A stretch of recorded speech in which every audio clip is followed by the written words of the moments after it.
સમાજદળ group Valsad અને infinity safety સોલ્યુશનના સહયોગથી હનુમાન ભાગડા ખાતે પૂરગ્રસ્ત બાળકોને શૈક્ષણિક કીટનું વિતરણ।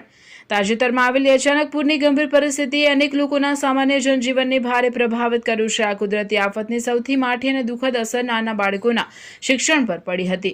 હનુમાન ભાગડા વિસ્તારમાં અચાનક પૂરના પાણી ઘૂસી જતા શાળાએ જતા અનેક નાના ભૂલકાઓના દફતર, પાઠ્યપુસ્તકો, નોટબુક્સ અને ભણવા માટેની અન્ય તમામ સામગ્રી પાણીમાં પલળીને સંપૂર્ણપણે બગડી ગઈ હતી। બાળકોની શિક્ષણ સામગ્રી નષ્ટ થવાની આ ઘટના ખૂબ જ હૃદયસ્પર્શી હતી। પરિસ્થિતિને ગંભીરતાથી લઈને બાળકોનું ભવિષ્ય અને ભણતર ન બગડે તેવા ઉમદા આશયથી વલસાડના સમાજદળ ગ્રુપ દ્વારા તાત્કાલિક ધોરણે એક સરાહનીય પગલું લેવામાં આવ્યું હતું।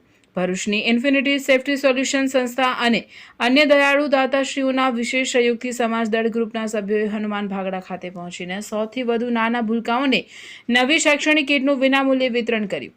આ કીટમાં બાળકોને રોજબરોજના ભણતરમાં મદદરૂપ થતી તમામ જરૂરી વસ્તુઓ પૂરી પાડવામાં આવી હતી। કુદરતી આફતના કપરા સમયમાં જ્યારે માસૂમ બાળકો પોતાની ભણવાની વસ્તુઓ ગુમાવીને નિરાશ થયા હતા, ત્યારે આ નવી શૈક્ષણિક કીટ મળતા જ તેમના ચહેરા પર ફરીથી ખુશીની લહેર જોવા મળી હતી।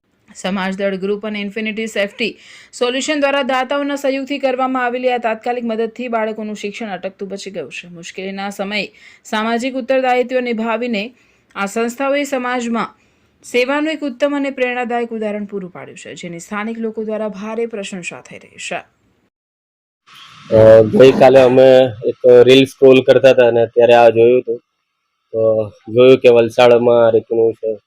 બસ એક ઈચ્છા હતી કે અમે આ એક કાર્ય કરીએ। અમે તો એજ્યુકેશન માટે તો જે કરી શકાય એ બેસ્ટ છે, કેમ કે અત્યારે ભણતર જ મહત્વનું છે।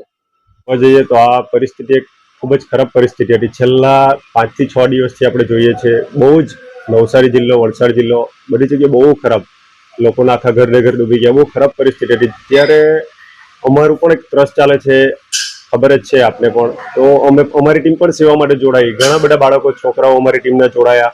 આખા ડૂબી જાય એટલા પાણીમાં પણ લોકોને જમવાનું દરેક જ વસ્તુ પહોંચાડ્યું। તો આ આજની વાત કરું તો આ છોકરીનો એક વિડીયો મેં પણ તમારા પત્રકારશ્રીના થ્રુ જોયેલો હતો અને મને ઈચ્છા થઈ આગલી સાંજે મેં રાત્રે 12 વાગે વિડીયો જોયો અને બીજે દિવસે પ્રીતિબેનનો કોન્ટેક્ટ કરીને તાત્કાલિક એમને પહોંચાડ્યું જે જરૂરિયાત એમની હતી। પછી મારો વિડીયો સોશિયલ મીડિયા પર શેર થયો, તો આ આપણે ભરૂચથી મારા પર ફોન આવ્યો કે ભાઈ માર્ટિનભાઈ બોલો, તમારો વિડીયો જોયો, એમ તો અમારે મદદ કરવી છે એમને। તો એમને મેં બધી ડિટેલ આપી, તો એવો તાત્કાલિક ગઈકાલે સન્ડે બધો સામાન લીધો અને ભરૂચથી આજે 6 વાગ્યાના નીકળેલા ટ્રાફિકમાં ફસીને અહીંયા વલસાડ 12 વાગે પહોંચ્યા અને આપણે બાળકોને મદદ કરી। છેલ્લા 5 દિવસથી જોઉં તો અમે અમારા ગ્રુપ દ્વારા જેમને ભોજનની જરૂર તે ભોજનની જરૂર પૂરી પાડી। અમારા અહીંયા ઝીંગાના તળાવમાં 60 જેટલા મજૂરો ફસેલા હતા, એમને પણ આપણે હેલિકોપ્ટરથી રેસ્ક્યુ કરાવ્યા। પછી અત્યારે અમારી આના પછીની અમારી ડ્રાઈવ છે, બ્લેન્કેટ વિતરણ કરવાની છે, કારણ કે લોકોના કંઈ વસ્તુ રહેલું જ નથી, એટલી ખરાબ પરિસ્થિતિ છે।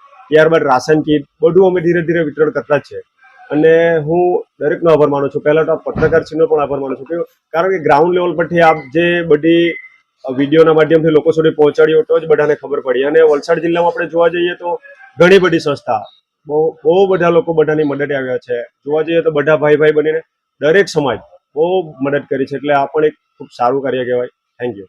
અમારી લાઈવ ન્યૂઝ 24 ચેનલને સબસ્ક્રાઇબ કરો,